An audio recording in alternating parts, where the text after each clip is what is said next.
Hi everybody, welcome to another edition of In a Heartbeat. I'm your host, John Clor, and if you've been a regular watcher, you know that In a Heartbeat always talks about your health and well-being. You know, we've got some hosts that really do a really good job on the health side, and I kind of like the well-being side. So today's topic is going to be about our well-being, and this one you're going to want to DVR, and you're going to want to call the War Memorial to get a copy of it, because the topic we're going to try to tackle for you today is something that everybody is affected by. We're going to have to really get to the bottom of it. We're going to really try to hit the hard ones and give you some fantastic information. This is one that you won't want to miss, so call all the kiddies around the TV, sit down, go grab a cup of coffee, and hang on, buckle up. It's going to be some fun today. So what is the topic about? It's going to be about the things that we're all talking about on the street, and that's gas prices.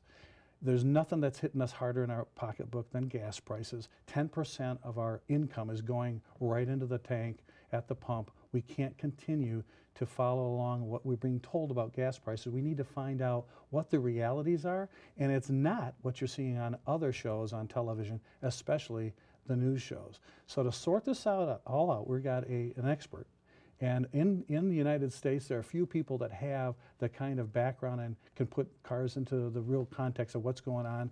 We've got a guy from the Virtual Driver. You've seen him before, one of our favorites, Chris Sawyer. Chris, welcome back to In a Heartbeat. Glad to be here, John. And Chris, in a heartbeat, every day I go to the gas station, in a heartbeat. And it stops, doesn't it? My heart almost stops yeah. when I look and say, I've got to fill up at this price. And the worst part about it is when you finally get to the end and you see, oh my goodness, this is how much it's going to cost me to live and to get to work. Absolutely. In fact, the best thing happened the other day. I was filling up my car, and 2 pumps down, I hear somebody, the pump click off. The person turns around, looks, and goes, "What?" This is why. This is why this is a great topic today. This is. We have to get to the bottom of this. And here's my problem, folks. I was listening to TV very closely, and I'm listening to all the reasons we hear for years now, for several years, why gas prices are going up. And every time I hear them, I'm saying, wait a minute, that's not logical. That can't be right. As a journalist, you ask yourself these questions. Here's the issue. We're going to take every one of the reasons you've heard on television that our gas prices are just insane, and we're going to discuss them with Chris one by one, and we're going to get to the bottom of it right now. Chris, let's go right off the top. The number one reason they say that gas prices are so high is the price of oil per barrel. Yet, no matter if it's $100 or $80, the price keeps going up. Is that true? Is it all based on the price of oil? Nope. You mean that's a lie? Yep. Okay, so it's not totally true, let's put it that way. Okay, it's not totally true. So they're trying to make you think that the price of oil per barrel is the only reason, and we'll see that it goes to $100 and gas goes up 40 cents, but when it goes back down to 90, why doesn't gas go down 40 cents? Because they changed the accounting methods. If you ever took accounting, you heard of LIFO and FIFO. Yeah. LIFO was last in, first out. So you priced everything based on how much the last piece cost you. Right. And with a commodity like this, it makes sense because if the price is rising, you want to be able to cover the cost. Sure. So as it's going up, LIFO makes sense. But Sure. then they turn around when it starts going down, they price it on FIFO, the price of the first in, first out. So then it's like, well, wait a minute. I paid this much for that before. I'm going to continue to charge that because, well, I don't know, prices could go up again. Oh my goodness. Yeah, and bats could fly out of my ears. But I'm sorry that it should be. If that was true, we'd be following this curve like this. Correct. And we're not. It continues to go up. Correct. And the other reason also is that people. I love it when people in the political media tell us that deficits don't matter. They do when our own Treasury is putting out so much money and that they're monetizing the debt. And monetizing the debt means that they're buying back their own debt. Right. So what that is actually doing is it's meaning that our currency is worth an awful lot less. And as you're seeing the commodity price go up, you're seeing what is our future, which could be hyperinflation. And if all you have to do is Google the Weimar Republic and hyperinflation to see what happened when you were paying $1 million Deutschmarks for a loaf of bread, and it was changing by 250,000 Deutschmarks a day. We all laughed when we thought that was just something just out of, I mean, who would imagine paying with those crazy numbers? But that's really what's, when you talk about the currency, what happens. And of course, if you devalue your currency, you can open up all kinds of markets all of a sudden. Can of worms. So the price of oil per barrel, not a deal. They call it then, okay, let's go right to that. Let's talk about that price of oil, because they always said there was this law of supply and demand. And they said, well, China's now buying oil, India's buying oil, and we're running out of oil. There's no oil left. So supply. So Chris, are they? Where do you want to start with that one? Do you want to start with we're running out of oil? Well, let's do this. The law of supply and demand is somebody's breaking the law. The law of supply and demand is a good law, and capitalism is based on it. But we're now moving out of capitalism. Correct. We're moving into a system that I don't know what it is, and I'm the last person to be a conspiracy theorist, but I'm looking at all of this and going, this just doesn't make sense. Thank you. The law of supply and demand says that when you have this supply, when you have more, it's cheaper. It's when cheaper, you have less, it costs more. But and one of the problems, and this is where supply and demand is actually working, is that we have our supply is being restricted, but it's being artificially restricted. Correct. There is no reason that we should be sitting here paying these prices for oil when if you look at historically, our proved oil reserves in the United States since the 1980s have been 30 billion barrels of oil. Unfortunately, during that time, we've produced 80 billion barrels of oil. So where the hell did that extra 50 billion barrels come from? This is making me crazy, Chris. So what is going on? If you look at the Institute for Energy Research, they went and did an audit of what is really going on in North America. Right. How much oil, how much gas, how much coal do we really have? And they looked and they said, what's the total? What's the recoverable? And recoverable is not what you can get, but it's what you can get using current technology. Correct. Doesn't mean that's what you'll always be able to get. And then what's proved. Okay. Okay, United States. 3.745 trillion barrels of oil total, of which we can get 1.4 trillion barrels. And we have proved reserves of another 20.6 billion barrels. So you sit there and go, wait a minute. This doesn't make any sense, especially when you have this little factor. We have only used, since the start of the Industrial Revolution, 340 billion barrels of oil in the United States. We've got 1.4 trillion we can get our hands on. Right. What's wrong with this picture? Now let's throw in Canada. They're a good friend of ours, even if we keep telling them to keep their pipeline to themselves. And their Vancouver Canucks and Toronto Maple Leafs. Well, exactly. Which are not really well, the Red Wings will take care of that. Yeah, okay. They've got 1.8 trillion barrels total of oil. They can get to 320 billion barrels of that. Throw in Mexico, 99 billion barrels, of which you can get 31 billion barrels of oil. We're sitting on 1.1 trillion barrels of oil that we know we can get. Actually, 1.8 billion barrels of oil we know we can get to. What you're saying is we don't need to import oil. None at all. None at all. We could turn off Saudi Arabia once, all of the Middle East. Once we get all of this flowing, we'd never have to use them again. So there's the big one right there. The supply, the law of supply and demand, folks. Let's face it. It's when you went to economics class, you heard about this law. You also heard about the guns and butter stuff. Absolutely. We all thought we can't have both. The thing about guns and butter is we cannot have both, and Lyndon Johnson proved that during the Vietnam War. Bottom line for us, folks, is we got to start thinking now. What about the other excuses we're hearing? Now, we always hear that the reason this goes up and the prices are crazy because there are tensions in the Middle East. Well, I might submit to you, when haven't there been tensions in the Middle East? Chris, this whole idea of pricing based on tensions, when Kuwait was burning, our gas wasn't $4 a gallon. No. But they're telling you about someone is afraid of something, so that affects your cost. But it does. And what that is the market is pricing against what could go wrong.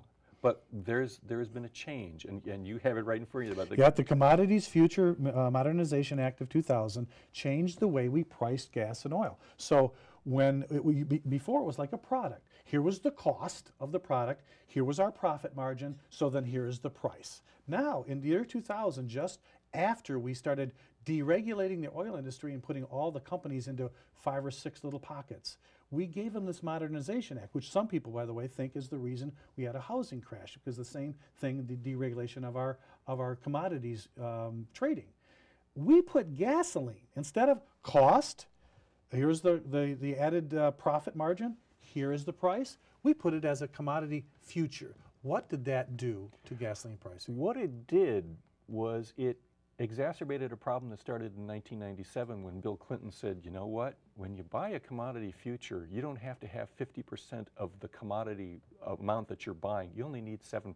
So it's so like, now you're highly leveraged in there, and anybody, it brought in a whole lot of people who were no longer who were not part of that market before, the serious traders, right, the ones who were really trying to hedge against rising prices. Now it brought in a bunch of speculators and people who could highly leverage the market, and they do. Trust me, they do. Before, Chris, you're saying that you had to have 50% of your money in the game, otherwise you can't play. If you were going to buy 100 units, you had to have the price of 50 of those units to be able to do it. Now you only have to have the price of 7 of those Chris, units. wasn't this the same issue that caused the Great Depression and the stock market crash in the 20s? That they cut margins? Oh yeah, that you could basically buy stock for no money. Right. And if you have no skin in the game. Exactly. And if you have no skin in the game, there's no responsibility. And you can sit there and you can collapse the system, you can play with it. What it also allows you to do is it allows you, the big players, to come in and sit there and say, well, now I'm leveraged 93%. Right. So you over leverage yourself by 93%. You only have 7% of the skin in the game, but you are controlling 100% of what you're dealing in. And so you have a much greater effect on the market than you would otherwise. Let's take this out of it. Let's make people pay I'm not saying we re-regulate, but let's make this sane to the point where you have to have skin in the game. You have to have a responsibility. Right. We've taken away the responsibility in a lot of things in life, and we've seen what's happened. Yeah, and this is just another one. I know nobody really wants a whole lot more of government intervention, but in this particular case, folks, when you deregulate something like that and you allow a commodity that we all have to live to be traded as on a whim for someone who decides they need that price to go up because they need to make some money because they can't do it in the real estate market, that's a problem. Let me give you a fact here. ExxonMobil's return on equity. That's basically, here's the equity we have in the game, here's our return. Back in the mid-90s, it was about 13%, which is, it's a really decent profit margin. Everybody was happy. ExxonMobil's return on equity in 2007, 33%. So it's not a matter of profits and margins, it's a matter of, when you're in this game, you can control the game. You're taking money from the economy, from everybody. The middle class and the poor. The ones that are affected the most, the ones that can least afford to, give up their car or have to change the way they live just to get to work. And this is the scam no one's talking about this on television. They're talking about, Chris, about growing demand in China. What's wrong with that whole excuse? I'll tell you what's wrong with that whole excuse. China and India are now in the midst of contracting. They're not growing at 11 and 12% anymore. They're trending down towards 8%. So you're telling me that the whole world is well, we're growing a little bit. We're not even doing 2% in this country. Right. Those guys are down to 8%. And that is far below where we were 10 years ago. Sure. And gas prices were $1.60? $1.60, $1.80? I'm sorry. It doesn't make any sense. It doesn't make any sense. But then if you go back and you look, we've restricted supply. Right. And we've also allowed people to play with the commodities market. It starts to make sense what's really going on. And I'm not saying that the oil companies are bad guys. They're playing the game as it's been presented to them. Sure. And they're doing what is right for their shareholders. But what's not being done right is what's right for the economy and the people of this country and the people of this world in general. The consumers are getting scammed. And that is where the political class is not playing the game fair. I'm sure they're getting their own deals off of this. Well, here's why I say, we talk about China, folks. Let's face one thing. If they are growing by this number, whatever this number is, 8, 9, 10%, what about the fact that we're driving less? We're driving less now because of the cost of gas. We're more staycations where we're staying home. Our miles per driven are down. They're down, really, Chris, to historic lows. And we're below the levels of the 60s. So where all this money, this is all fuel saved, and right. If it were offset by China's growth, the net cost increase would be zero. Right, but here's what's happened. We're saving all of this fuel, right. and we haven't built a refinery in this country in 32 years. Right. Thank you, the EPA, and all of the environmentalists who say, "Oh, not in my backyard." Right. NIMBY is the worst thing that ever happened, sure which is what not in my backyard is. And we're refining the oil, we're not using it, so we're sending it over to Europe, we're sending it over to Asia, we're sending it over to everywhere else. Fine, it's a global market. I understand that. You want to change that immediately? You put an export tax on it. Mm-hmm. And now a certain percentage of that will stay. And geez, that'll help the deficit, won't it? Oh, it sure would. But on the other hand, if really this is a global market and a global economy and prices are now global, where's the equilibrium point? Where is the point where everybody rises by the same percent? It's not happening. Right. It's not happening. Prices are not up 92% in China. They're not up 92%. They're only up 92% in Here. 92% in the first world countries, Okay. the established countries, That's which is the U.S. and Europe. Because what have we done? We have said to ourselves, we're going to restrict our fuel supply. We're going to go green. We're going to raise the price of energy so green now makes sense. Not that the market would demand it. That we're going to create this market. Exactly. We're going to, and you're creating this market out of nowhere. Take no further look than Spain, which put its entire economy on green growth, green jobs. Spain is heading towards Greece at high speed. There are no green jobs. The market has to create those jobs because of internal demand, because people are demanding this, because they're saying the externalities, the costs, the pollution is way too great, but it's not. We've created in ourselves this idea that there is this fairyland where things are fine and the sky is always clear and you know the people are holding hands and singing Kumbaya, that there's no risk. Yeah. We're a country built on risk. We have taken the chance to go out and do these things, and now we sit there and we're the Purell generation, constantly washing our hands, going, "Oh my God, oh my God, I'm going to get some sort of virus."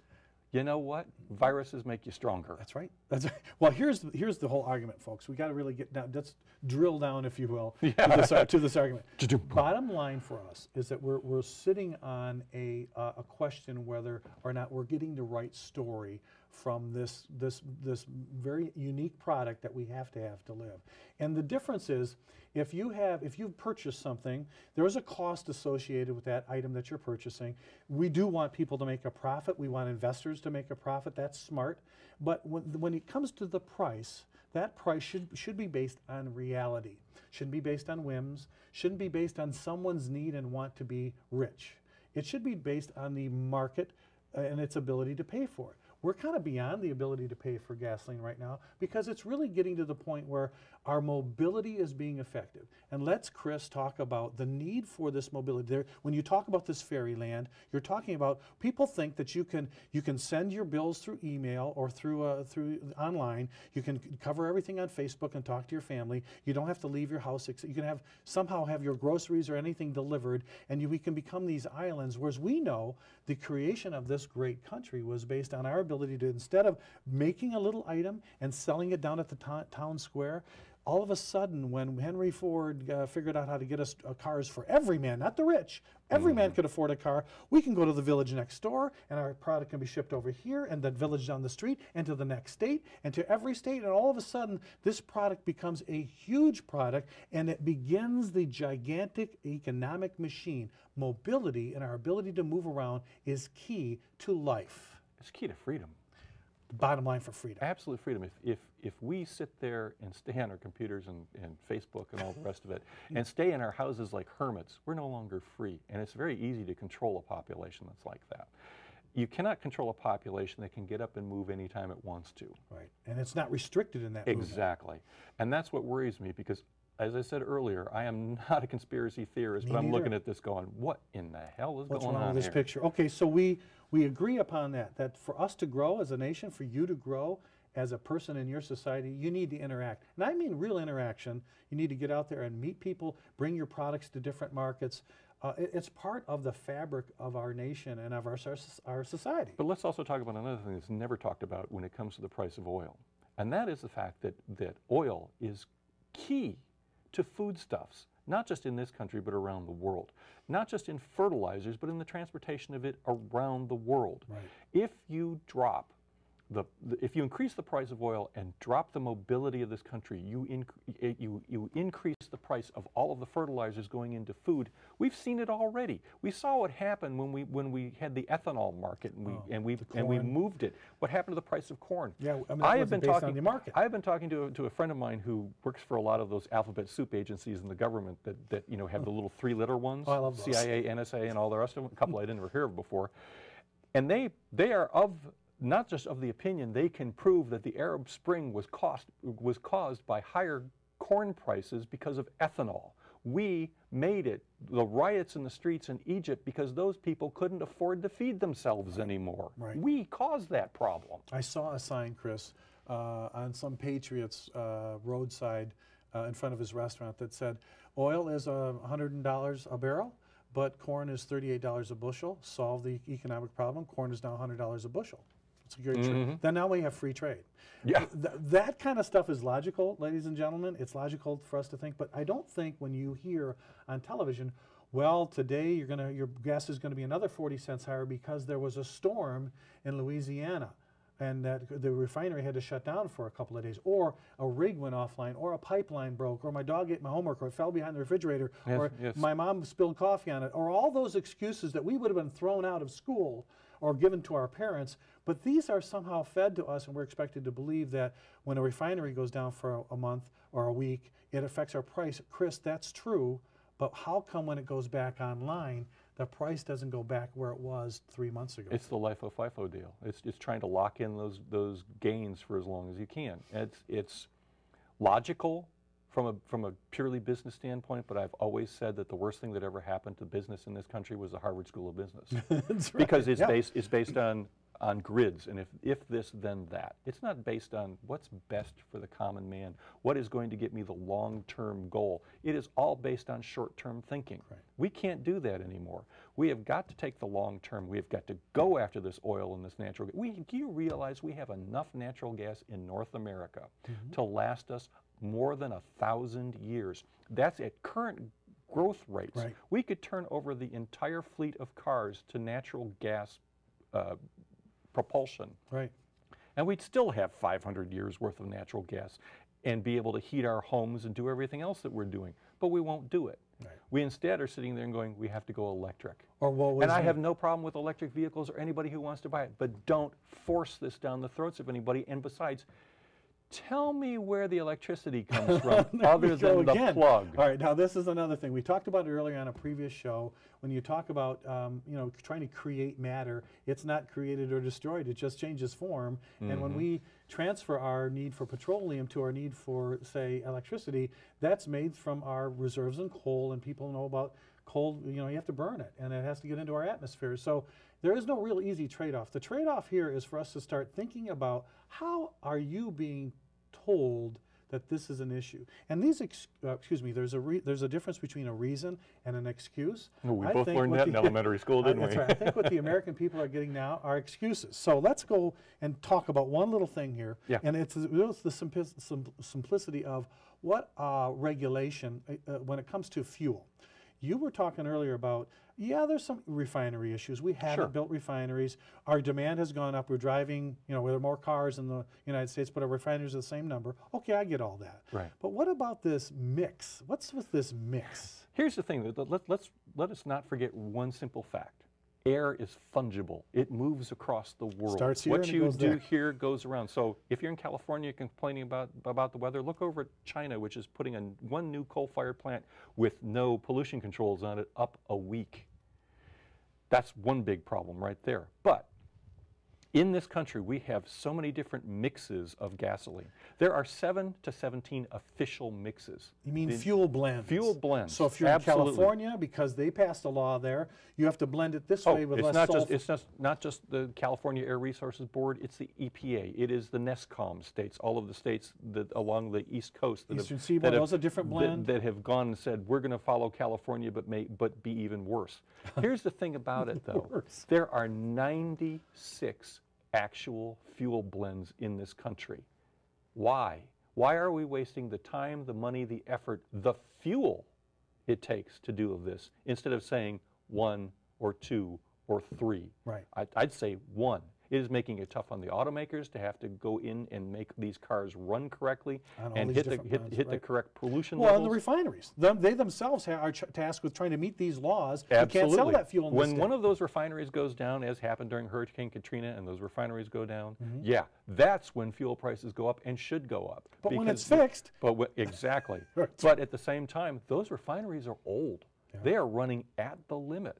We've got to do something about this. Well, I think the bottom line we're talking about here, folks, is let's see what we're doing to ourselves. I mean, when you talk about this blending, and it's kind of like an insanity. If you think that you're living in a vacuum, that we in Detroit aren't affected by things that happen out west, just imagine what weather does. It moves from, eventually that air in California is going to get here. We're not living by ourselves on this earth. We're sharing with everybody. And what blows this way come from the west or the north or east came from a certain place, and it's going to cross another place after it leaves us. So let's not be so crazy in isolation.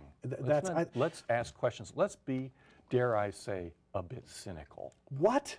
This is the problem with journalism today. We're not asking the right questions. If we had talked about this 10 years ago and we were still working back at the car magazines, this would be cover stories. But what are we doing, folks? We're watching on TV. We're accepting it. It must be true. The bad weather and the blend in China, and there's no oil left, and oh my gosh, it must all be true. So, folks, I think we're getting sold a bill of goods. Now, Chris, what actionable things, what can we do as a consumer now, looking forward? Do we make a call to action to have people start investigating these things? Is good old Yankee ingenuity? Is it time for us to try There is Yankee ingenuity out there. There's that friend of mine that you know who's got the fuel additive. That works to the point where Audi just called him and said, we've got a problem. We want to talk to you. There's the whole algae fuel. There's algae fuel. That is being killed in its crib by people who are saying we have to go with the genetically modified algae. There's a way to do it now. Right? You could put algae in all of the Mississippi River and do it along the sides and create 1 billion barrels of butanol a year. Butanol has a higher energy content than gasoline does. We could use that to fuel our cars. Exactly. It's a naturally occurring thing. Absolutely. There are a lot of things that can be done. And there are green energies that do make sense and that will make sense. They are the backstop technologies. And that's the thing that people forget, is that as prices rise, backstop technologies become affordable and you can do things. There's a lot of stuff that we can do, but you've got to arm yourself with knowledge and then vote for the people who are going to do something about it. Chris, again, I'm afraid we're out of time. We've really just scratched the surface of this very fascinating discussion. And it's a discussion you really have to have in your own home. I'm glad you really had a chance to tune in and watch the program. Start asking more questions. I used to close the program all the time saying knowledge is power. It truly is power these days. So, Chris, thanks again for joining us tonight. Welcome, John. Enjoyed it. I really appreciate it. Next time we'll come back and talk to Chris a little bit more. And remember, keep challenging the status quo. Keep asking questions. We'll see you next time. I'm your host, John Clor. Have a good day.